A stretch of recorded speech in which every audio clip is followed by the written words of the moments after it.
Hey friends, Tim Mann here, bringing you this week's edition of Virtual Healing School. Listen, I'd like to ask you as we start the lesson today, let me pray for you. Send me your prayer requests. Just simply go to my email, which is listed here below, and tell me your first name, and then tell me what's going on in your life, what you would like for me to pray about, and I will pray for you. I have learned over the years how to pray effective prayers and get people healed. I would love to do that for you. I'd also like to help you with more teaching. And so I'm inviting you to go to our Virtual Healing School YouTube page.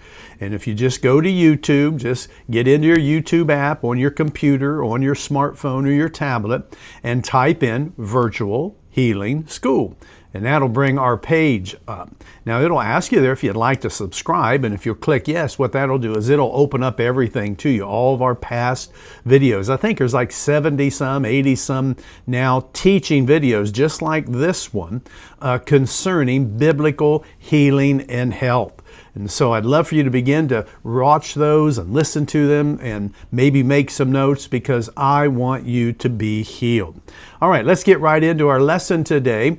I've entitled this lesson, Praying in the Spirit and Healing. Praying in the Spirit and Healing. And this is part of our series is The Holy Spirit helps us in healing. The Holy Spirit helps us in healing. So I want to go to our verse today, and that is in the book of Romans, chapter 8, verse 26. Romans, chapter 8, verse 26. And it says, Likewise, the Spirit also helpeth our infirmities. For we know not what we should pray for as we ought, but the Spirit Himself makes intercession for us with groanings which cannot be uttered.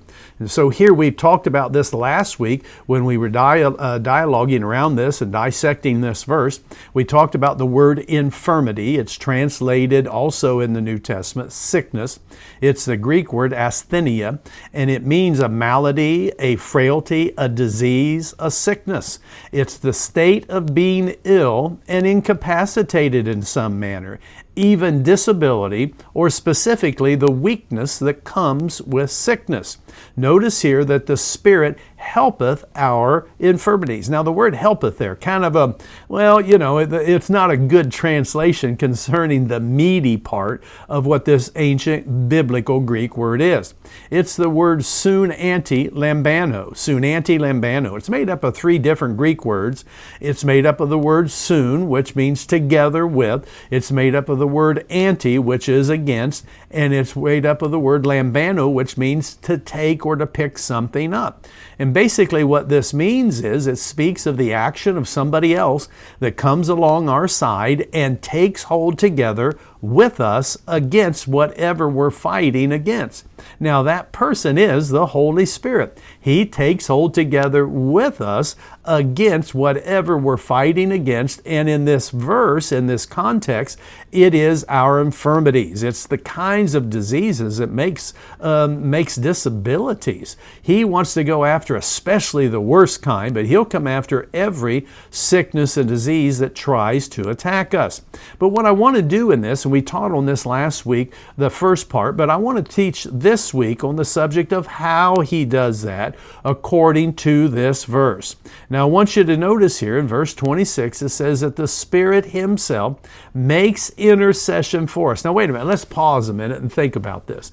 The Holy Spirit, the third person in the Trinity, God the Holy Spirit will pray for me concerning the sicknesses and diseases that are attacking me. He'll hook up with me. He'll take hold together with me against that sickness and disease. Listen, we need to know how to pray this way to get the Holy Spirit to begin to take hold together with us. My portion is I'm praying and letting Him pray through me, and He begins to wage war against that sickness and disease. Now, one thing I've learned over the years is when the Holy Spirit prays, He always gets his prayers answered. Can you imagine that the Holy Spirit is going to go before the throne of the Father on your behalf concerning sickness and disease? He's going to pray with you, for you, against that sickness and disease. That's what it is. He's praying against this stuff. He's praying for your healing and against the sickness. My goodness, he prays perfect prayers. He's God the Holy Spirit. Listen, He is the power of God. There is no power available that can even come close to Him. There's no force out in the universe that can keep His prayers from being answered. You need to learn how to pray so that the Holy Spirit is interceding on your behalf. It says here again, He makes intercession for us in verse 26. How does He do that? Well, it says here, goes on, He does this, makes intercession for us with groanings which cannot be uttered. Groanings which cannot be uttered. That's the Holy Spirit doing that, but He does it through your voice. Now, what does He mean, groanings that cannot be uttered? Groanings are sounds that rise from the inside. It really doesn't mean groanings. They just kind of, the King James Version picked a word to try to emphasize these sounds that rise from the inside. You know, when you groan, when you sigh, maybe when you're sorrowful and you're kind of in tears, there's sounds that rise from the inside of pain, of agony, or even if you're super happy, of joy. How can you not laugh? How can you not rejoice when great joy begins to come on you over a miracle or a great event that has happened in your life? That's what this word groanings means, all right? He makes intercession for us with these kinds of words, these kinds of expressions and sounds rising from the inside. Well, it says, it goes on, that He makes intercession for us with these groanings or these sounds which cannot be uttered.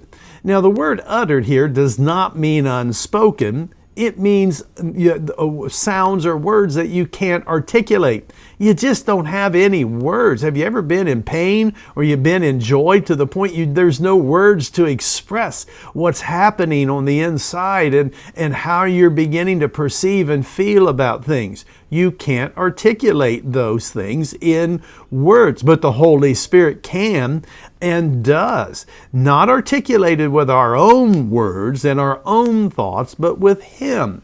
Now, what this is describing is what Paul, all the way through his epistles, described praying and speaking in the Spirit.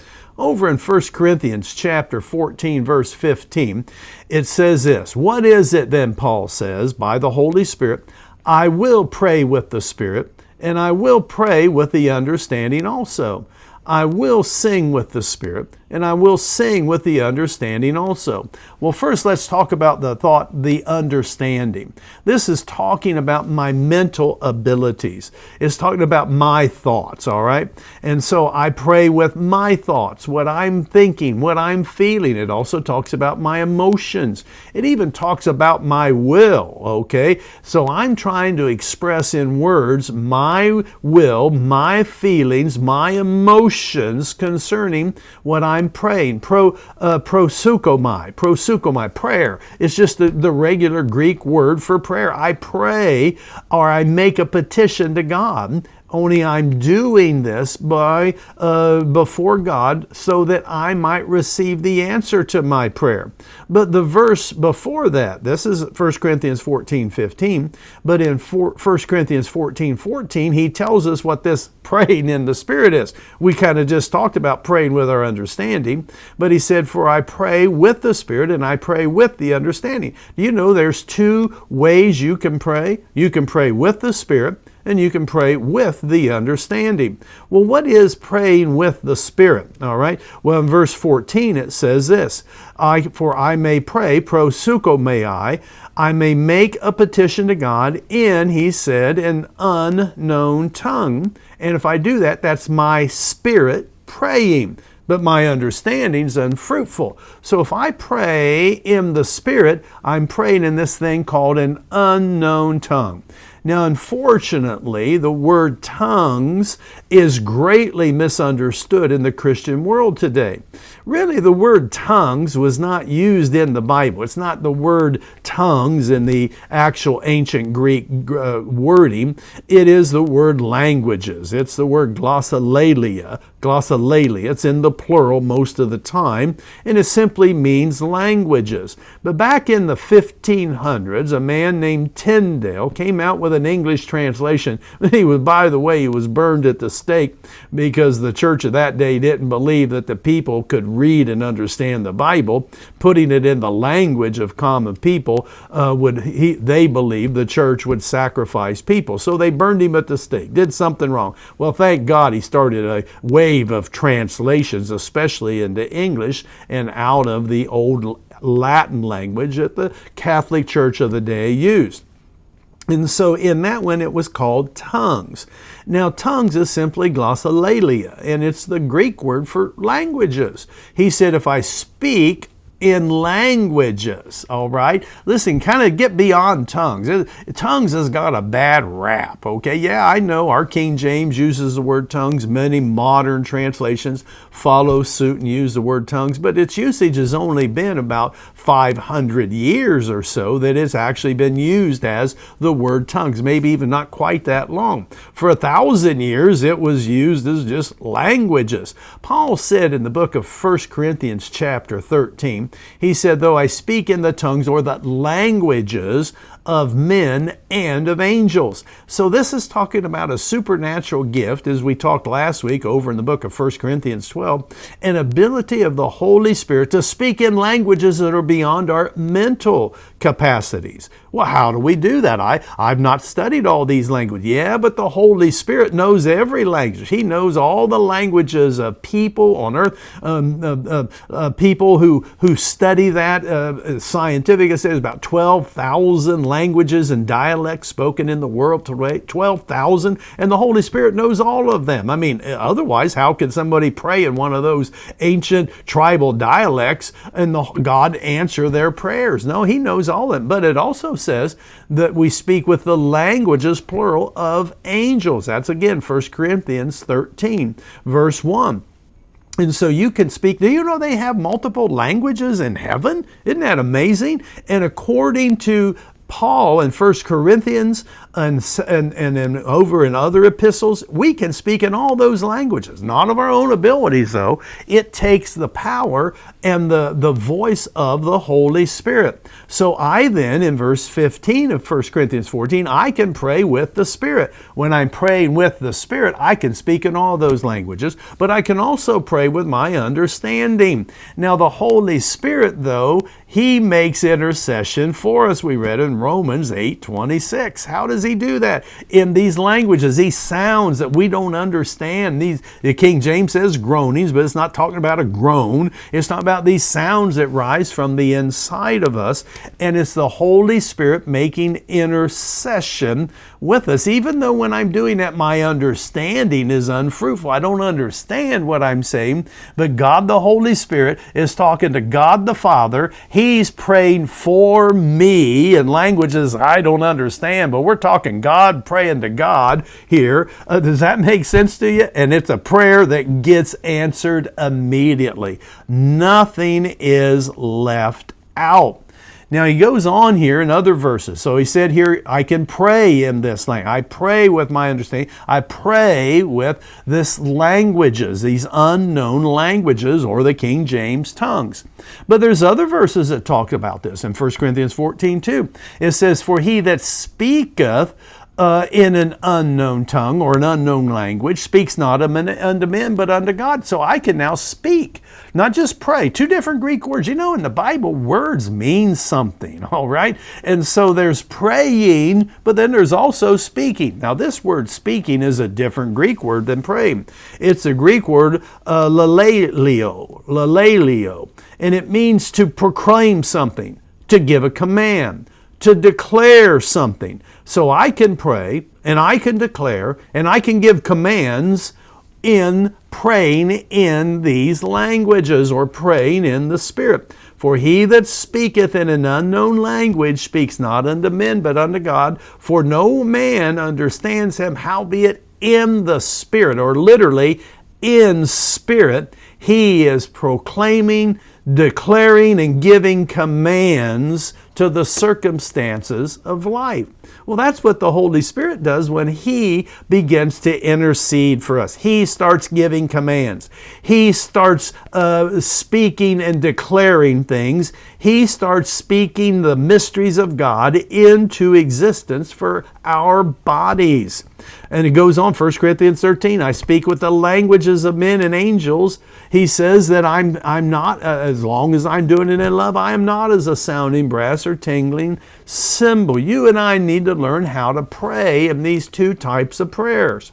We need to learn how to pray in the type of action which is languages or tongues in the King James Version, making petitions to God. See, a petition is Lord, I am petitioning you. I'm requesting this of you. I'm asking. I can pray in my understanding, making petition. But I also, he said, can pray in these languages by the Holy Spirit. Now the Spirit speaks through me, comes out of my own mouth. I close my eyes. I shut the door by entering into my closet, and I start making petitions to God in my known language, but then in unknown language, letting the Holy Spirit fill in all the gaps and all the holes, all the things that I don't know to ask for. He starts doing that on my behalf.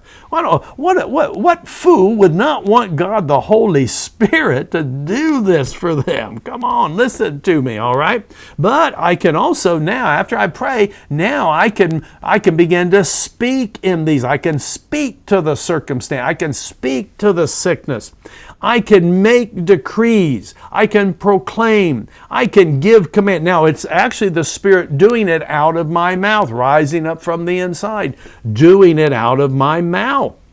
But we're talking perfect prayers here. We're not talking just the prayers of my understanding. I mean, thank God for that. I'm using my faith in that, but I don't know everything. Maybe you do. And if you do, I got lots of questions I'd like to ask you, all right? I don't know everything yet, but the Holy Spirit of God who dwells inside of me, He knows everything. He knows the exact word. He looks forward in the future. He knows every minute circumstance that needs to be addressed so that my prayers and petitions to God can be fulfilled. He knows how to give the commands to the right thing. The mountains be removed. How to reach out and grab hold of the things that needs to be added to me. He makes those petitions and gives those commands, issues those decrees, tells sickness, you get out.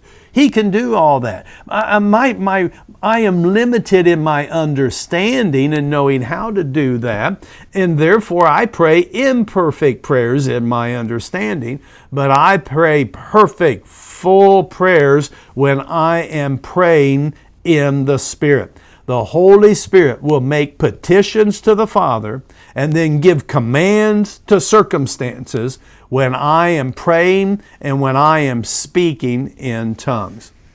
Now, over the years, I have been learning how to do this, all right? I've been learning that, especially in healing, ministering healing to other people, certainly receiving healing for myself, but I do a lot of ministering healing to other people. And when I do that, I don't have words. I don't know, what am I praying about? Recently, my wife and I, we went to the hospital, prayed for a dear sister that really has been kind of bedridden for some time. And they were basically thinking she was dying. We went there and prayed. I didn't know what to pray. I mouthed some things of my understanding and gave some commands and decrees of my own understanding. But then I spoke things out in the Spirit, filling all the gaps in. And you know what? That was just 2 days ago. We found out, she's getting better. Well, they were saying she wasn't going to wake up, and now she's getting better. Isn't that amazing? The power that the Holy Spirit praying through you and I can do. Over the years, I've asked people, I'd come to them and they'd ask me to pray for them. I travel and I do that part-time. My wife and I here, we have in Traverse City, Michigan, we have our own church that we pastor together. She does a lot of the pastoral work. I'm a prophet and the teacher. And so we do this together, this ministry together. But I like a lot of times people will ask me to pray for them, and I'll begin to dialogue. Right now, tell me what's going on. And if they do, I'm listening with the ears, not just of my mind. I'm listening to the ears of my spirit. I'm listening what the Spirit would say on the inside of me. And so then I ask them, and then I realize, all right, here's what this is happening. Here's what this is happening. And I realize now the Spirit's the one that can address that. So then I always like to ask them, now, may I pray for you? And, people almost 99.9% will say, yes, would you? Absolutely. But then I throw in maybe a little monkey wrench, okay? I'm not doing it to deceive them, but I ask them, can I pray for you my way? Am I allowed to pray for you my way? And every now and then I have somebody say, well, what do you mean your way? Well, I'm going to pray with my understanding, but then I'm going to pray in the Spirit also.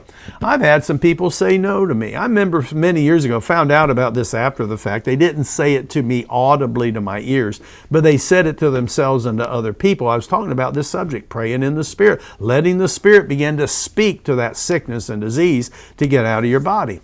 And this person was fighting sickness. They had come specifically, I guess, to be prayed for. But then they told the people that had invited them and came there, said, well, that guy's saying he's going to pray in the Spirit, pray in that tongues. I don't want any of that. I'm not having him pray for me. And so he left without me giving prayer, even knowing to offer prayer for him. And he died 6 months later.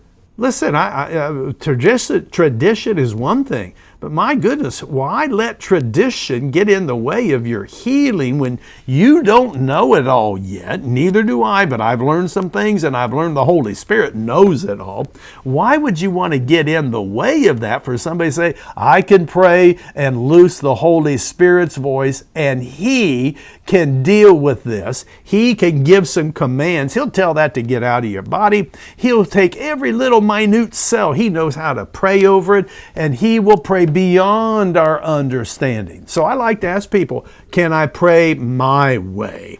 And I love it when people say, yes, you pray however you want. I just want you to pray. I believe in your prayers also. And so I'll start by praying with my understanding, and then I break into praying in the Spirit. I remember a dear friend of mine, went to school with him, and he was being eaten up with cancer. And so he flew all the way to Traverse City from Ohio, and he came up here, and he's getting ready to fly out, and then he takes us over to the corner. He says, would you pray for me? Absolutely. And I asked him, can I pray my way? Well, he was not of my persuasion of church and denominations and beliefs, but he was a Christian. He said, you pray however you want. So I did right there in the airport. I prayed with my understanding, prayed with the Spirit. He flew home. A couple weeks later, I got an email from him. The doctor said, well, this is in complete remission. Now, unfortunately, he disconnected from me for a while, and then I found out, oh my God, it came back again. After many, many, many months, it came back again. I could have prayed him out of that again, but he was, all of a sudden, he's disappointed. He's discouraged now, and he just wouldn't seem to listen to the possibility that I could pray again, and this would happen. But God set him free once. Man, He said, you pray however you want to pray. And so I like to ask people that. Many times people say, yes, pray the way. But every now and then I'll run into somebody and they'll look at me and say, what do you mean pray your way? I said, well, I'm probably going to pray a little different than the way your church prays or the way you've been taught to pray. It doesn't mean I'm right and you're wrong. It's just going to be different.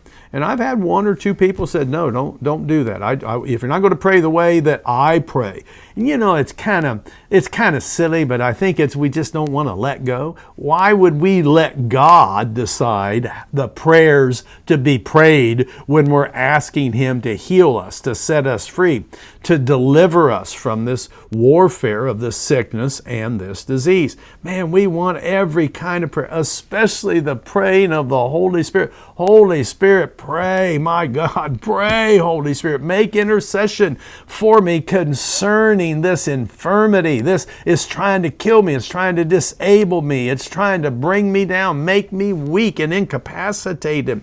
Pray, Holy Spirit. And so that's what you want. That's what I want. We want the Holy Spirit to pray. Now, I got filled with the Holy Spirit many, many decades ago. So I've been on a journey learning what that means. I've been on a journey learning how to loose Him in His fullness. And that's what I'm here to teach you about. I'm not going to be afraid. Like I said, tongues gets a bad rap in this hour. It goes back to the turn of the last century when many Christians in the beginning of what many historians call the Second Pentecost in the early 1900s, where the Holy Spirit started being poured out upon people and in church services, and they began to speak with tongues or in languages, a supernatural ability to speak in languages their mind didn't know, but they learned how to free their spirits, so to speak. And then all the other denominations began, whoa, wait a minute, this is not part of our belief. We don't know if we like this. Then people started leaving the churches of some of those denominations and joining with those people that did this. And so they began to really come against speaking in tongues or these multiple languages, saying it was of the devil. God didn't do that today. The people were deceived. It was demon spirits speaking through them. And it caused a lot of fear in people. You know, when you don't understand something, seems like our first inclination is fear, especially good things that are being brought to you by God, by the Holy Spirit. The devil will immediately say, oh no, don't do that. Don't. And you know, when you're not taught, you just don't know. And so you push back a little bit from that. Don't push back from praying in the Spirit. Listen, next week I'm going to come back with another lesson, and we're going to get into the specific detail. I'm going to walk you through being filled with the Spirit so that you can pray in these languages also, and you can not just have to write Tim Mann and get him to pray for you, that you can pray also loosing the Holy Spirit's prayers and voice against the sickness and the disease that is trying to come against you. All right, I hope you got something out of this lesson today. I'm looking forward to next week, and I hope you are too, to come back and to have this next lesson be a special lesson, how to pray in the Spirit. And we're going to begin to teach that to you in this next week. God bless you.